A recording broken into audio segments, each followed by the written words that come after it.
Bonjour et bienvenue dans la quotidienne de School TV, l'émission qui vous raconte l'éducation au quotidien. Au sommaire aujourd'hui, Géographie de la peur, c'est le titre du nouveau roman de Claire Castillon. Une plongée méthodique, poétique, chaotique au tréfonds de l'agoraphobie. Elle est l'invitée du Grand Oral.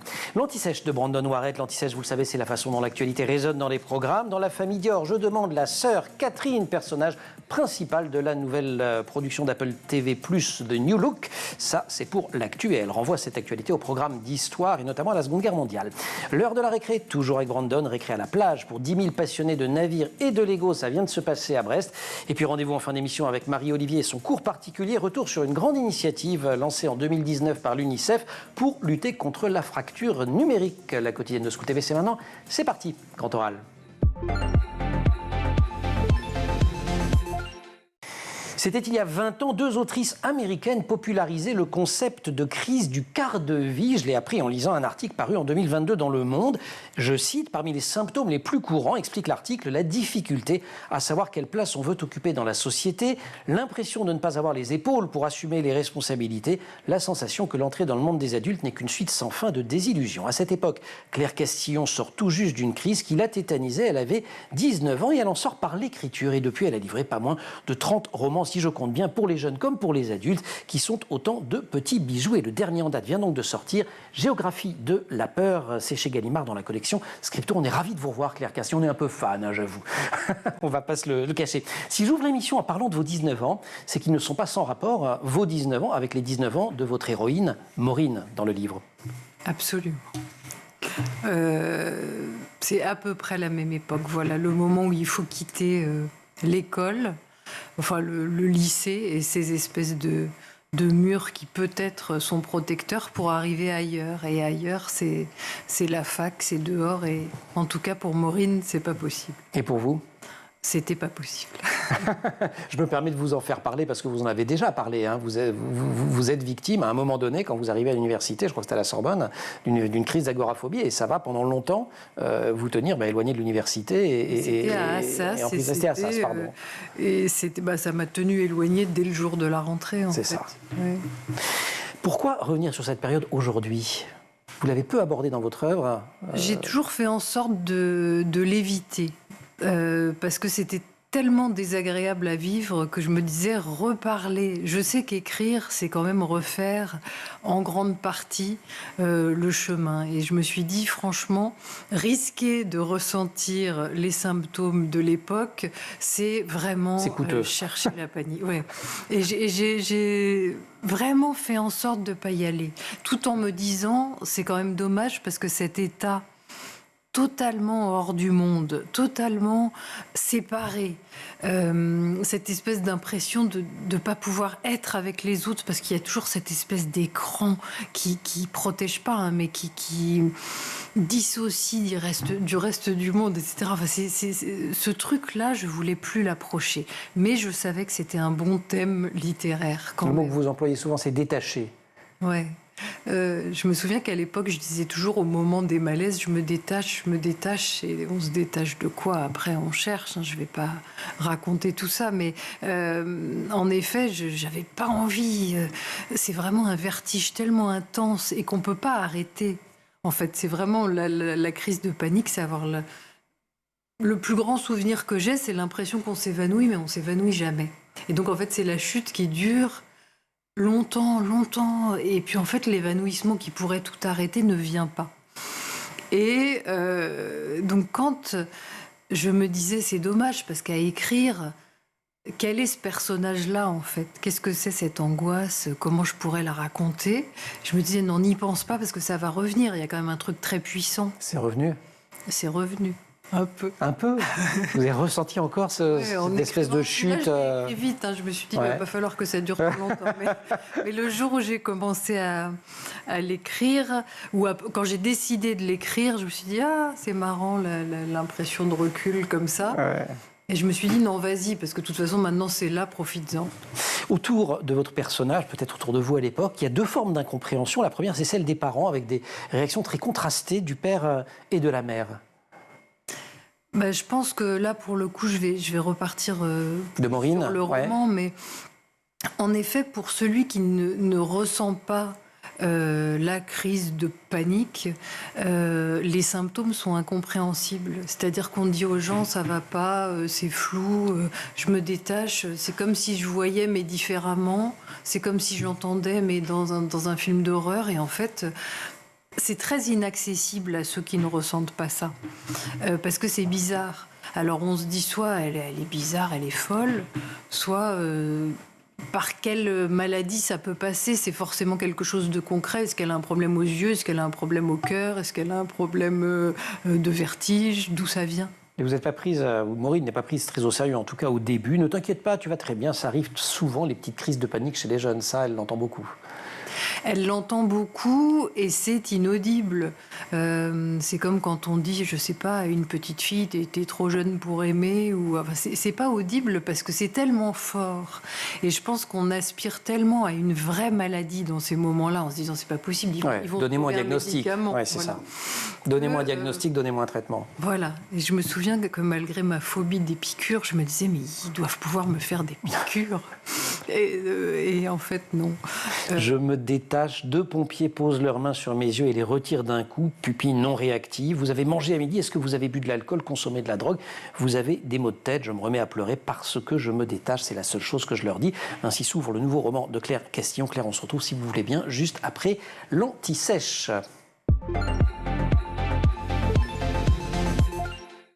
Bonjour Brandon. Bonjour Emmanuel. L'Anti-Sèche aujourd'hui nous plonge dans la nouvelle production d'Apple TV+, The New Look, qui retrace la vie d'une femme méconnue, Catherine Dior, de la famille de Christian et évidemment de la famille Dior.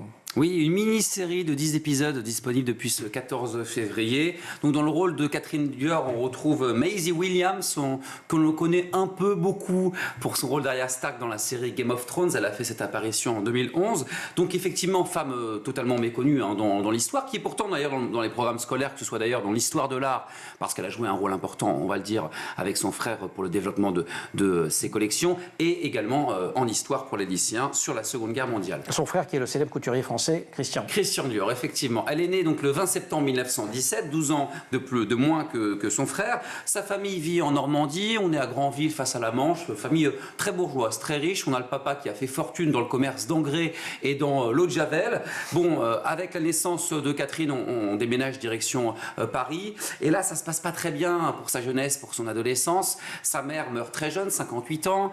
Le père, qui perd beaucoup d'argent, il est ruiné du jour au lendemain avec le krach boursier de Wall Street en 1929. On a le frère qui est schizophrène. Elle n'a pas d'éducation, pas d'études. On déménage également dans le sud de la France, sur la Côte d'Azur. Et là, c'est encore pire, des conditions de vie désastreuses. On n'a pas d'électricité dans la famille. Et malgré cela, elle noue des relations très fortes avec son frère Christian. Il lui fait découvrir la culture, les jardins, également l'art et la musique. Bref, il y a un lien très fort et c'est grâce à son frère qu'elle peut un peu changer son destin. Et ça bascule quand elle a 18 ans. Son frère l'invite à Paris pour vivre avec lui. Et là, elle commence à explorer la mode, se passionne pour ce sujet. Mais elle est née en...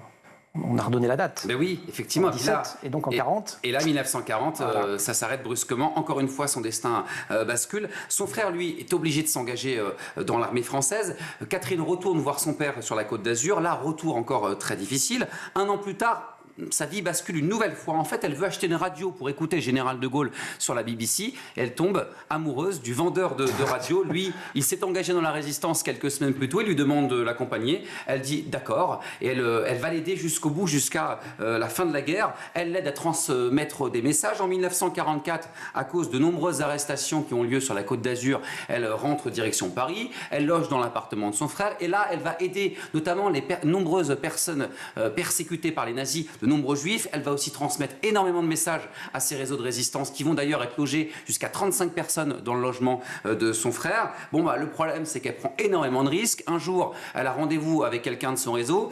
Sans doute quelqu'un lui tend un piège et là la Gestapo, d'ailleurs la Gestapo avait dans le viseur depuis quelques semaines Catherine Dior et elle est arrêtée par la Gestapo, elle est torturée durant de nombreuses semaines, elle ne dit pas un mot, elle est déportée direction le camp de Ravensbrück, le plus grand camp de femmes du Troisième Reich, elle ne dit rien et elle subit les tortures, elle reste 9 mois. Elle survit, elle rentre très malade et c'est Christian, son frère, qui l'accueille à la gare à Paris. Alors je ne sais pas si ça relève de la crise de panique ou que sais-je, mais en tout cas elle ne la reconnaît pas elle le reconnaît même pas, quoi. Totalement, il a fallu l'aide de quelqu'un, effectivement. Ouais. Elle a perdu 25 kilos en quelques jours. Et donc lui, pendant ce temps-là, il a bâti sa réputation. Il est l'un des couturiers français les plus en vogue au lendemain de la Seconde Guerre mondiale. Elle se lance dans le commerce de fleurs. Il l'aide énormément. Ils sont toujours aussi proches. Les liens sont encore plus importants. Elle lui conseille, notamment pour ses collections. Elle l'inspire. Elle devient vraiment sa muse. Et à chaque collection, on a Catherine Dior qui est présente dans la salle pour ses défilés. Et d'ailleurs, c'est même la première personne à laquelle Christian révèle son homosexualité. Un jour, il lui présente son nouveau bijou. Voilà, Miss Dior, voilà mon parfum, c'est ce qu'il lui dit. Et sans le vouloir, il donne ce nom à ce parfum en hommage à sa sœur qu'il aime énormément. Lui, il meurt en 1957, elle en 2008. Et on dit, selon les journalistes de l'époque et encore aujourd'hui, qu'elle aura porté du Miss Dior jusqu'à la fin de ses jours. Voilà, donc... Destin complètement incroyable. Dans la série, on parle surtout de quoi ? On parle d'elle, ce côté résistante, et surtout aussi, ça c'est très intéressant, dans la seconde partie de la série, à partir du 3e épisode, c'est le rapport de force entre Coco Chanel, qui est jouée par une Française, Juliette Binoche, face à, évidemment, Monsieur Dior, qui est incarné par Ben Mendelsohn. Et donc voilà, le 4e épisode est disponible ce mercredi. Voilà, on en a jusqu'au mois d'avril. Merci beaucoup, Brandon. Et si vous passez du côté de Granville, elle se visite, la maison Dior à Granville. Il y a également une très belle roseraie. Ouais. Voilà. On se retrouve pour la récré ? Avec plaisir. Claire Castillon, Grand Oral. J'habite une cage invisible dont j'ai moi-même dessiné les contours afin de protéger mon cerveau. Il ne fait pas la différence entre le réel et l'imaginaire, alors la moindre émotion se retourne contre moi. Autre extrait de Géographie de la peur de Claire Castillon. Géographie de la peur, ce titre que je trouve absolument superbe d'ailleurs, parce que c'est une phobie qui a à voir avec l'espace. L'espace de la ville, l'espace évidemment du lycée, de l'université, des fêtes, de la rue. Et puis parce que c'est vraiment une géographie qu'on installe à partir du moment où on devient agoraphobe, on est obligé de recréer un environnement et on fabrique son pays, c'est-à-dire à ses dimensions, enfin aux dimensions possibles du quotidien. Et donc la géographie, selon les cas j'imagine, se déplace parfois jusqu'à la porte de l'appartement, parfois jusqu'à la rue, parfois jusqu'à l'école, parfois jusqu'à la salle de bain parce qu'on ne va pas plus loin. Il y a vraiment toutes ces frontières à revisiter. Et tout fait peur. Mon cerveau fabrique du danger, dit Maureen. Je pense que c'est ça qui se passe. Je suis jamais très sûre de ces définitions-là, mais en fait, on voit bien que le danger n'est pas extérieur. Et que le problème, son problème, en effet, c'est que la crainte dont elle souffre n'a pas de cause. Elle a une cause infinie, donc ça peut être... on peut pas dire il va y avoir tel bruit qui va lui rappeler ça et ça va engendrer ça. Pas du tout, en fait. Ouais, auquel cas, ce serait facile de s'en protéger, d'une certaine façon. Non, c'est à l'intérieur. Il y a quelque chose qui est terrifiant et qui prend toute la place. Vous laissez traîner quand même quelques indices dans le livre sur l'avance, sur l'enfance, les racines de la maladie. Il y a une copine qui dit à Maureen, de toute façon, depuis le primaire, on te trouve bizarre, ça doit venir de là. Puis il y a des références à ses frères, à ses parents, et puis la quête qui est menée également avec le psy. Est-ce que, avec le recul, vous dites qu'il y a des prémices, des traces qui auraient pu être détectées avant ? Je sais pas, là, dans ces cas-là, je préfère parler juste de son histoire. Vous laissez parler Maureen, oui. Parce que sinon, oui, j'imagine qu'il y a sans doute des profils et d'éducation et d'enfants qui sont plus poreux plus sensibles. à toutes les choses du monde, plus sensibles, oui, plus perméables, etc. Elle, en effet... Elle se dit pourquoi ça me tombe dessus, et puis quand elle entend cette amie lui dire mais t'as toujours été bizarre, ça m'étonne pas, bon ça fait une gifle de plus, mais elle se dit oui sans doute, mais alors dans ces cas-là pourquoi la bizarrerie se transformerait en énorme maladie? Je sais pas d'où ça vient. Une gifle de plus, il y en a pas mal de gifles dans le bouquin, parce qu'au fond, elle en veut beaucoup à ses amis. Je répète que je n'en veux à personne, dit-elle, de m'avoir laissé tomber parce que mon truc est invivable. Mais la vérité, c'est que je vous en veux à tous. Mais ça, je me souviens que je l'ai pensé. Parce qu'en effet, quand on a 19 ans et que ça nous arrive, on devient tellement encombrant pour les autres, parce qu'on ne peut pas faire un pas dans la rue, parce qu'on veut aller à une soirée, puis que finalement, une fois à la soirée, il faut rentrer de toute urgence. Et qu'on ou aller se planquer à la cave. Oui, et du coup, on est quand même le boulet, comme on dirait aujourd'hui, et on veut pas l'être. Et en plus, on se dit que c'est très injuste parce que on a beau essayer, en fait, ça marche pas. Donc, et on n'a pas les mots, enfin on les a, mais c'est pas des mots qui sont audibles en effet par des oreilles qui ne subissent pas ça. Parce qu'on peut pas dire à quelqu'un je me détache, il dit mais je comprends pas, tu te détaches de quoi, de qui, oui c'est ça. Donc ça prend du temps. Plane aussi pendant tout le texte l'idée de la mort. Le pire ce n'est pas d'être quitté par tous ou par le monde, le pire est de ne pas pouvoir vivre avec soi. Je m'apprête à mourir dans la folie, dit-elle, mais pas forcément l'idée du suicide. C'est vraiment, il y a l'idée d'une finitude. Oui. Qui plane tout du long, mais c'est un peu comme la chute que vous décriviez, c'est un truc qui ne s'arrête pas, quoi. Oui, c'est ça. C'est comme voilà, un camion qui vous fonce dessus et qui continue de foncer et qui n'arrive jamais. Mais donc, en fait, c'est la peur. Et oui, c'est pas une question de suicide, c'est qu'à un moment, la pensée de la folie... il faut vraiment des personnes dont c'est le métier pour dire mais non, vous n'êtes pas folle, en fait. C'est pas du tout ça. Parce que ce qu'on ressent, c'est évidemment... l'arrivée dans un monde complètement bizarre qu'on croyait ne jamais avoir à parcourir en fait, où c'est très bizarre quand on n'a rien bu, rien fumé et qu'on dit j'entends pas pareil, je vois pas pareil, et quand je marche ça tangue, les murs penchent. Comment se sortir de ça dans Inception Voilà.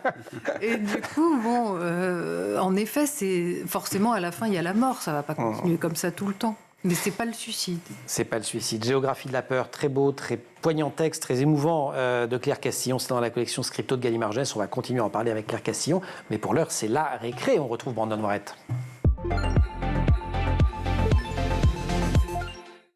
Et on va jouer au Lego pendant cette récré, c'est ça ? Voilà, c'est ça. Oui. Ah oui, la petite histoire. Vous avez lu le quotidien. C'est notre partenaire, le groupe Playback, et l'édition de Mon Quotidien du 29 février qui nous raconte cette petite histoire. Oui, aventure bleu, blanc, rouge ou aventure noir et blanche. Ça dépend. Noir et blanche. Oui, pourquoi ? Parce que c'est la Bretagne. On est en Bretagne. Oui, bien sûr, le drapeau breton. Voilà, je vous laisse la petite page juste ici, l'histoire, puisque c'est un. Regardez. Voici je vais faire le présentateur. Parce que le week-end dernier, on a 10 000 personnes qui se sont rendues à Brest pour réaliser le record du monde de la plus grande construction de Lego. On parle de 21 mètres de long, 1,90 m de hauteur. Le précédent record, c'était environ 200 000 briques de Lego. Là, on est autour de 250 000. Ouf. Alors, qu'ont-ils représenté ? C'est un bateau, c'est ça ? Oui, c'est un voilier, effectivement, classé monument historique de 1945. L'idée, c'était effectivement d'avoir une empreinte locale. Donc, 20 000 personnes. L'objectif, c'est d'être homologué donc, par le Guinness Book des 10 000 personnes, je crois, quand même. Oui. Et 250 000 briques. 250 000 briques, voilà. Effectivement. Donc, alors, est-ce qu'ils vont réussir à être homologués officiellement ? Parce qu'on a une autre histoire il n'y a pas longtemps, on en a parlé. Oui, d'une tour Eiffel en allumette, où on ne voulait pas lui donner son record. Il y a eu l'émotion, finalement, ils ont accepté, mais peut-être qu'ils n'ont pas respecté, peut-être que le projet n'est pas loin du phare, mais en tout cas, la réponse, normalement, dans quelques semaines. L'objectif initial, quand même, c'était d'avoir des fonds. On demandait 250 000 € pour reconstituer, pour restaurer le chef-d'œuvre historique classé monument. Ils ont eu 200 000 €. Donc c'est pas mal. Donc, double intérêt, record du monde et restauration du vieux gréement, vieux voilier, voilà. Le Notre-Dame de Rumingol, bateau emblématique de la région. Donc, merci beaucoup. On en parlera. Vous nous direz quand même s'ils ont leur record. On aura des nouvelles. Super. Grand oral, Claire Castillon.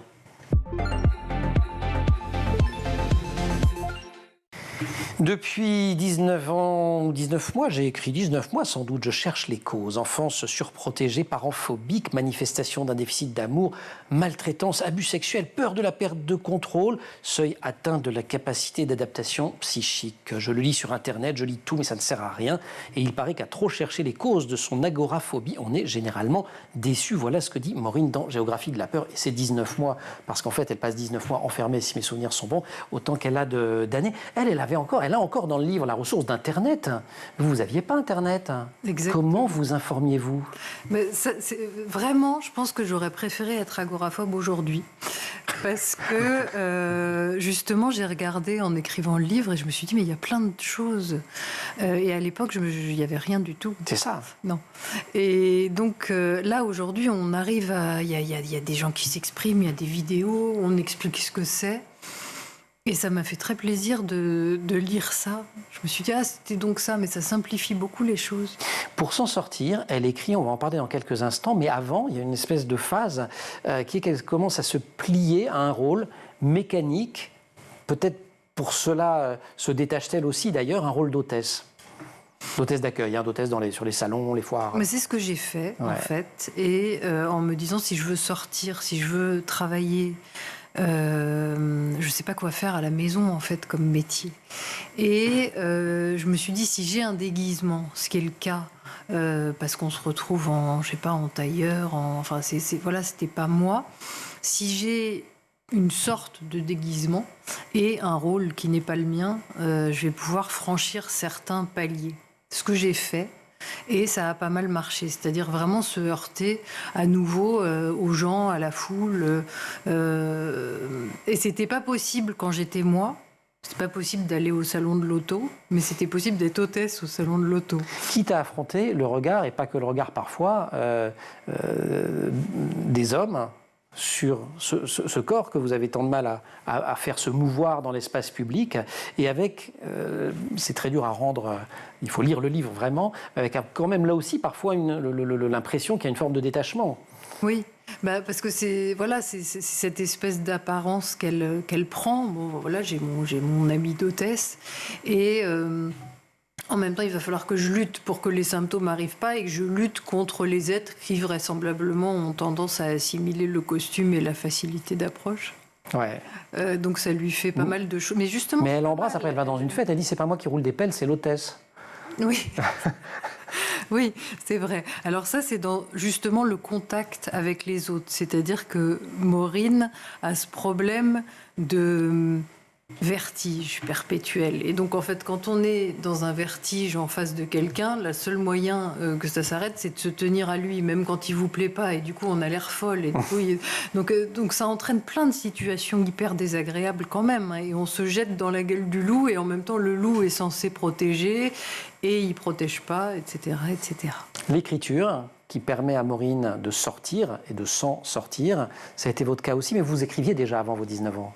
Oui, j'écrivais, mais moins. Je pense que quand j'ai vu que c'était si compliqué de sortir de la maison, je me suis dit, si je ne suis pas écrivain, je sais pas coudre, je sais rien faire, je sais pas quoi faire à la maison. Donc il fallait vraiment. Et là, j'ai beaucoup travaillé. Chercher un métier qu'on peut faire à la maison. Voilà. Je pense que vous êtes le premier écrivaine que j'interviewe et qui dit non, moi je suis devenu écrivaine parce que je cherchais un métier, un truc qu'on pouvait faire à la maison facilement. C'était ça. Et vous avez eu un Jérôme, vous, qui vous a dit d'écrire, parce que dans le livre c'est assez beau, il y a une main qui se tend à un moment donné, il y a une belle relation humaine. Non, pour les besoins du livre, j'avais envie qu'elle ait cet ami fidèle, présent, fidèle, gentil, dont on imagine qu'il est un peu amoureux d'elle, mais elle pas trop, une espèce d'intello très présent, qui a plein d'idées pour elle. Non, moi j'ai pas eu ça, mais j'ai ressenti vraiment, en effet, concrètement, je me suis dit, mais si j'écris pas, qu'est-ce que je vais faire ? Et donc, je l'ai fait, et là j'ai envoyé à des maisons d'édition. Vous l'auriez lu, ce livre, quand vous étiez en plein dans cette période d'agoraphobie ? Oui. Ouais. Ah oui, je l'aurais lu. Vous l'avez donc aussi écrit pour et en pensant à ces jeunes, et qui sont, je crois, de plus en plus nombreux. Je regardais les études de Santé publique France sur la santé mentale des jeunes, etc. Et en tout cas, au moins, les crises de panique sont quelque chose qui augmente significativement ces dernières années. Oui, et les phobies scolaires. Ouais. Je pense pas que je l'ai écrit pour eux, parce que je sais jamais faire ça, mais je pense que parmi eux, certains se diront, tiens, est-ce que... En même temps, on peut pas appliquer les règles de cette histoire. Mais peut-être au moins se diront-ils ou se diront-elles, je suis pas dingue. Voilà. C'est plus ça. Ce qui est déjà pas mal quand même. Je pense que voir décrit l'impression de flou et d'étrangeté à tout ce monde-là, et d'impossibilité à être parmi vous, je pense que c'est rassurant. Le flou, le voile, vous parlez beaucoup c'est l'image du voile qui revient. Vous restez avec nous, on va voyager un petit peu et on va essayer de réduire une autre fracture qui est une fracture, numérique. Et vous, je vous recommande une fois encore vigoureusement la lecture de Géographie de la peur, que vous pouvez lire tout, Claire Castillon. Voilà, là c'est le dernier paru, donc vous avez le droit de lire le dernier, c'est chez Scripto. Très belle collection aussi de chez Gallimard. Brandon, merci beaucoup. Vous cédez la place à Marie-Olivier, cours particulier. Marie, bonjour. Bonjour Emmanuel. Cours particulier aujourd'hui autour d'un projet qui s'appelle Giga, connecter les écoles du monde à Internet, voyage dans l'espace donc. Vous nous parlez d'une initiative de l'UNICEF lancée en 2019. Exactement. Alors en ce moment, on entend beaucoup parler de l'intelligence artificielle, du futur de l'éducation, etc. Mais je vous avais aussi parlé, après le Covid, de la connectivité tout simplement à Internet des écoles dans le monde. à cette période-là, particulièrement après le Covid, on s'est aperçu que c'était quand même pratique d'être connecté à Internet dans les écoles. Et l'UNICEF avait déjà, avant le Covid, lancé ce projet, cette initiative Giga, en 2019. L'UNICEF, dont on n'a pas rappelé, mais je le fais quand même, que le UN veut dire United Nations, c'est un programme des Nations Unies pour l'éducation. Tout à fait, pour l'éducation et les enfants. Ce programme compte vraiment apporter la connectivité dans les écoles du monde pour réduire la fracture numérique. Les derniers chiffres des organisations internationales, donc de l'ONU, etc., disent que 63% de la population mondiale est connectée et seulement 27% de la population des pays les moins avancés, donc les pays les plus pauvres dans le monde. À l'ère du digital, c'est un facteur qui est particulièrement excluant pour les jeunes de ces pays qui n'ont pas accès à l'information, à la connaissance comme les autres. Pour lutter contre cette fracture en particulier dans le domaine de l'éducation, en fait, c'est vraiment la coopération internationale qui fonctionne avec ces pays. Et donc, c'est pour ça que cette initiative a été lancée par l'UNICEF. Une initiative baptisée donc Giga et qui repose sur 4 piliers. 4 piliers. Alors, le premier, c'est la cartographie. Ensuite, la connexion, le financement et l'autonomisation. Alors, cartographie pour commencer. Cartographie d'abord, en tenant à jour une carte en temps réel sur un site de la connectivité des écoles. Donc, c'est une carte interactive qui a été créée par Project Connect. Project Connect, c'est la fondation des données entre l'UNICEF et l'UIT, qui est l'Union internationale des communications. C'est aussi un organisme de l'ONU. Vous voyez à l'écran, en bleu, les pays dont on a les données des écoles et leur connectivité, et en violet, où on a la localisation des écoles. Donc, c'est déjà un premier pas. Si on clique par exemple sur le Rwanda. Eh bien, le Rwanda. Allez. Alors, vous voyez que c'est bien documenté. Ah oui, effectivement, c'est précis. Il y a de nombreuses disparités entre les écoles en vert, qui sont très connectées, et les écoles en rouge, où il n'y a pas du tout de connexion. Il faut dire que le Rwanda est un cas particulier, parce que oui, c'est on un l'a pas pays pris en au Afrique, hasard. mais voilà, c'est un leader technologique sur le continent africain. Mais voilà, c'est intéressant, on peut quand même avoir des données assez précises. Ok, mais ça sert à quoi d'avoir ces données alors ? Alors, ça permet de voir l'état de la connectivité dans le monde et aussi de répertorier des demandes d'infrastructures et de financement pour connecter les écoles.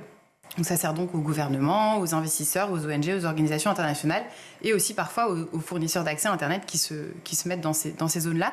À ce jour, il y a 2,1 millions d'écoles qui ont été identifiées et cartographiées dans plus de 138 pays et 45% d'entre elles ne sont pas encore connectées à Internet. D'accord, donc ça rend service à des acteurs, notamment des acteurs publics ou internationaux, mais ça va plus loin pour les écoles. Oui, alors en fait, Giga, avec cette initiative, l'UNICEF aide les gouvernements à discuter partenariat, financement, toujours sur la base de cette cartographie. Giga aide à lever des subventions aussi auprès d'investisseurs privés.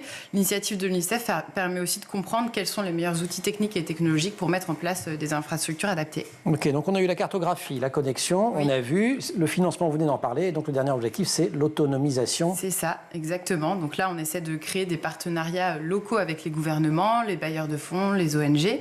À ce jour et depuis 2019, Giga a permis de connecter 800 000 écoles à Internet, c'est quand même considérable. Dans 25 pays. Et il y a une concentration particulière sur des pays qui sont relativement peu connectés, comme le Honduras, le Kazakhstan, le Kenya, le Niger, l'Ouzbékistan, Sainte-Lucie et Saint-Vincent, le Salvador et Sierra Leone. Et en fait, l'idée, c'est vraiment de pouvoir mettre en place des biens publics digitaux, en particulier dans le secteur de l'éducation.